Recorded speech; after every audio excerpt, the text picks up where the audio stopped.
Well, this is Jake. Hi, Jake. It's Sue from Good Partners Recruiting Agency. Hey, Sue. How are you?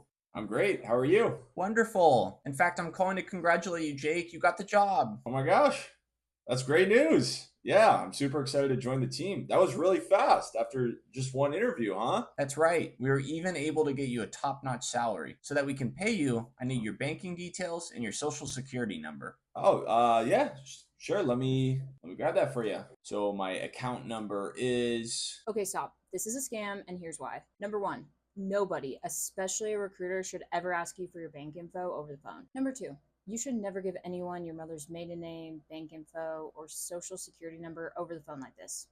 Ever. Number three, if you have a surprisingly easy interview with an unusually high offer, probably a red flag. Unfortunately, there are scammers out there pretending to be recruiters. They'll reach out about a job opening, run a simple interview, then make an offer. The catch? They'll try to steal your sensitive data.